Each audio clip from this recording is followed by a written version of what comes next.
该良辰出手了。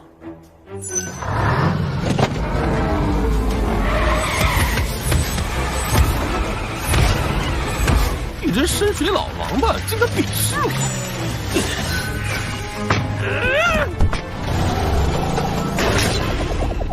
获得新武器百分百滑跪。百分百滑跪。 Oke, kembali lagi bersama Bang Jago. Seperti biasa, admin selalu mendoakan kalian semoga selalu dalam keadaan sehat dan dalam kondisi terbaik.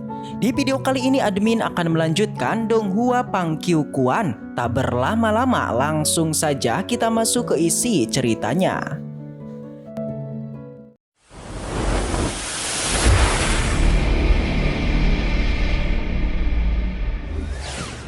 Cerita kembali dilanjutkan. Setelah perdebatan demi perdebatan terjadi, kali ini diperlihatkan pertarungan untuk memperebutkan posisi di 10 besar. Seperti diketahui, kedatangan sekte lain ke tempat kompetisi membuat seorang praktisi yang menggunakan rantai besi akhirnya turun tangan juga. Sikap orang ini tentunya membuat Xiao Bai mengatakan kalau dia seperti biasa selalu bersikap sombong.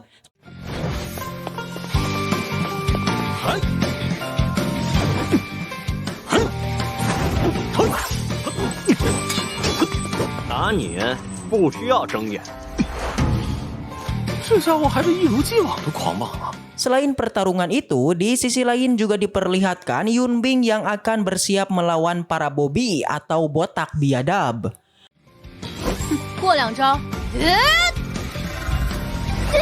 Sekarang tentu pertarungan semua orang sudahlah pecah. Tersisa tinggallah Xiao Bai beserta dua senior di sampingnya yang belum bergerak. Momen pertarungan ini tentulah membuat Tetua Peng agak terkesan luar biasa. Bahkan ia menyebut kalau pertarungan di arena saat ini memanglah dilakukan oleh orang-orang gila.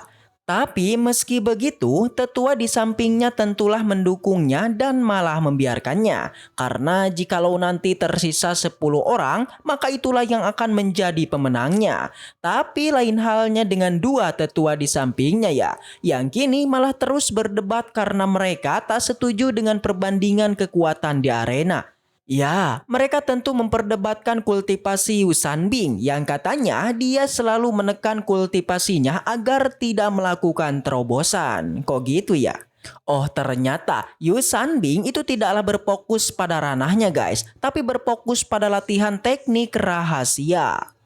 Karena menurut Tetua Peng, jika nantinya teknik rahasia sukses dipelajari, maka secara otomatis ranahnya juga itu akan meningkat 3 atau 4 tingkatan sekaligus. Momen penilaian ini tidaklah hanya diteliti oleh Tetua Peng dan dua lainnya, tapi ada satu tetua yang memiliki gigi unik guys. Ya, dia adalah tetua bergigi panjang yang juga memperlihatkan tiap gerakan di arena. Itu yang menurutnya sama semuanya. Tapi dari perkataannya ini guys, nampaknya ia adalah sosok yang menyamar nih. Yang pasti Mimin kira dia itu kemungkinan komplotan pria jahat yang kini tengah memburu kelompok Xiao Bai. Di arena masih saja pertarungan berjalan sengit. Namun setelah sekian lama baku hantam, akhirnya kita bisa melihat kelompok mana yang kini sudah tersudut. Ya, terlepas dari para Bobby yang juga ada yang terbakar dan ada juga yang sudah membeku.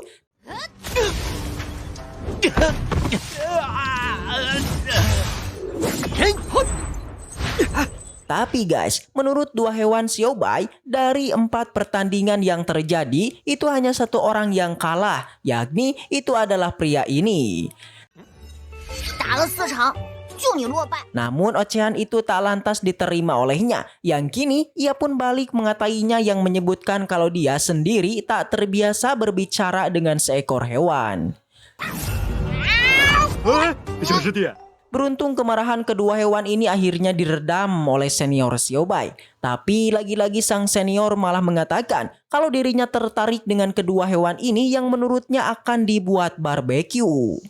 Jelas si Ergoji tentu tak terima kalau dirinya itu akan dimakan oleh pria gendut ini. Dengan begitu ia pun berubah dan menggigit sang senior.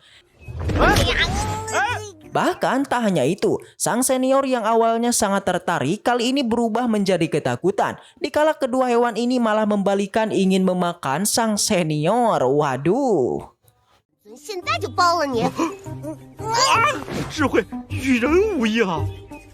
Di sela pertikaian itu, tiba-tiba muncul seorang pria yang bersama seekor monster. Ia mengatakan kalau dirinya sudah terlambat untuk datang ke kompetisi ini.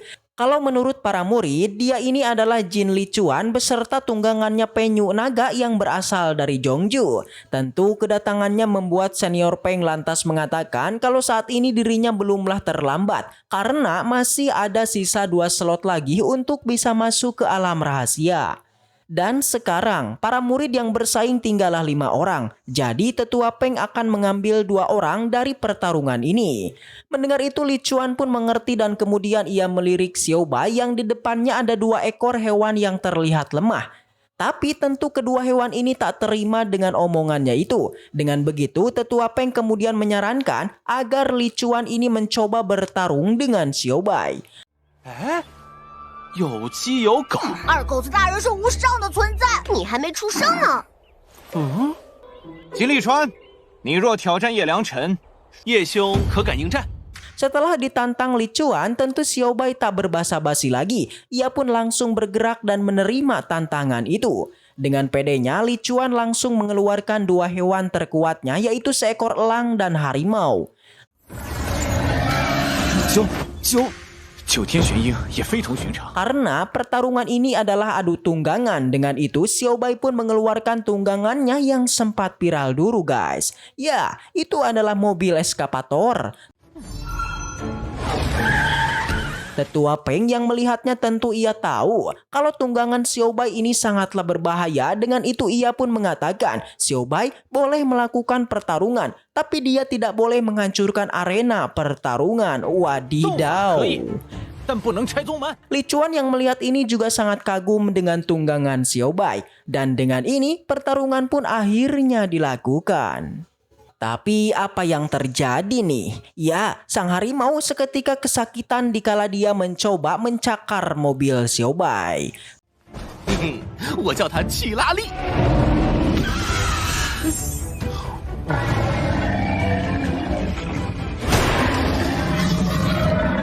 Tapi pertarungan tak sampai di situ. Lagi-lagi kedua hewan Lichuan kembali bergerak dan mencoba menyerangnya. Namun tanpa daya, kekuatan mobil Xiao Bai memang luar biasa. Terbukti hanya dengan satu gerakan saja, kedua hewan ini auto menghilang. 没什么不可能，该良辰出手了。拦下他！ Dan setelah itu, Xiao Bai kemudian melanjutkan pertarungannya dengan menabrak Lichuan. 2 energi dari kedua tunggangan itu lantas memunculkan sebuah ledakan dahsyat, membuat semua orang yang melihat ini auto kaget, tak terkecuali para tetua juga sangat terkejut. 该良辰出手了。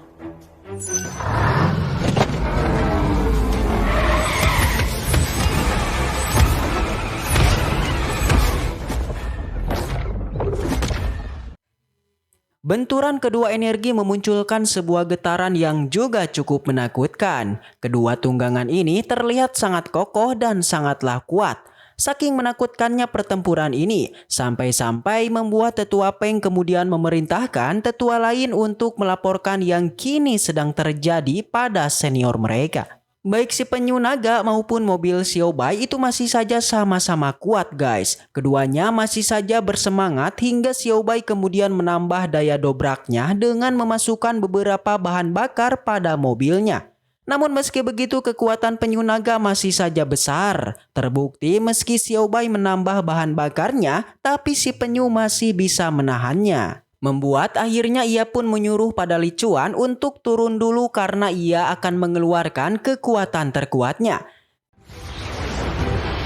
投入的灵石越多，马力越猛。阿夏，顶得住吗？净说废话！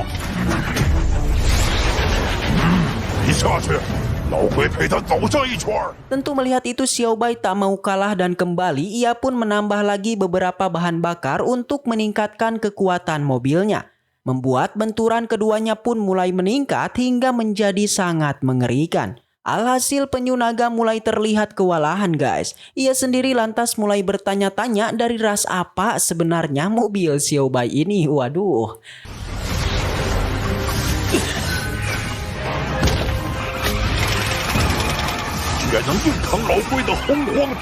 Karena ia sendiri tak menyangka kalau tunggangan Xiaobai ini memang sangatlah kuat. Li Chuan yang melihat si penyu kewalahan lantas ia pun menyuruhnya untuk segera pergi dan menyelamatkan diri. Tapi si penyu jelas menolaknya karena ia masih saja pede dan belum mengeluarkan kekuatan aslinya. Selang beberapa lama si penyu pun akhirnya meledakkan kekuatannya itu dengan memunculkan teknik niat penyu. Seketika sebuah proyeksi penyu raksasa akhirnya muncul dan langsung menyerang mobil Xiaobai. Tapi hal itu ternyata masih belum cukup mengalahkan Xiaobai. Terbukti dengan keterampilan mengemudi Xiaobai, ia pun akhirnya bisa menabrak bokong proyeksi penyu itu.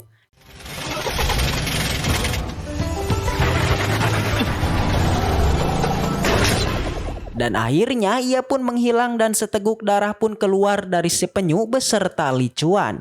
Meskipun Li Chuan tidak melakukan pertarungan, tapi sang senior tahu kalau Li Chuan sebenarnya pasti merasakan apa yang dirasakan tunggangannya. Karena itu berkaitan dengan sebuah ikatan darah yang telah terjalin di antara keduanya. Di sana Xiaobai kembali mendapatkan hadiah dari sistem di tubuhnya berupa teknik yang baru, yakni itu dinamakan teknik 100% licin. Mendengar itu Xiaobai pun penasaran hingga kemudian mencoba untuk mempraktekkan teknik barunya. Ya, seperti halnya dengan namanya guys, orang yang terkena teknik ini seketika menjadi sangat licin. Bahkan Xiaobai saja yang melihatnya menjadi sangat-sangat terkejut, kok ada teknik seperti ini ya.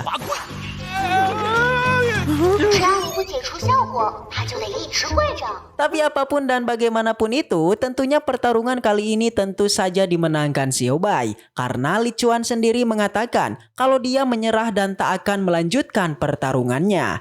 Di arena kini tersisa 2 titik pertarungan lagi, yang dimana menurut Tetua Peng, 10 orang pemenang kompetisi seperti diketahui itu akan memasuki tanah rahasia. Jadi untuk itu semua murid yang sudah lolos dipersilahkan untuk melakukan istirahat terlebih dulu.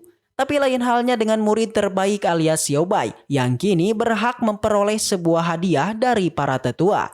Tapi di saat akan memberikannya, tiba-tiba muncullah tetua lain yang mendatangi mereka. Dia adalah Yu Bukun. Kedatangannya bertujuan melihat murid peringkat 1 di kompetisi ini. Selain itu, kedatangannya juga secara langsung berniat memberikan hadiah berupa obat-obatan dan sebuah teknik bela diri. Namun tanpa diduga Xiaobai malah menolaknya karena ia sama sekali tak membutuhkan hal tersebut. Xiaobai hanyalah menginginkan batu roh alias duit. Awalnya Tetua Peng masih santuy dan menanyakan berapa duit yang dibutuhkannya. Tapi ia menjadi murka dikala Xiaobai menyebut angka batu roh yang diinginkannya jelas sangatlah banyak.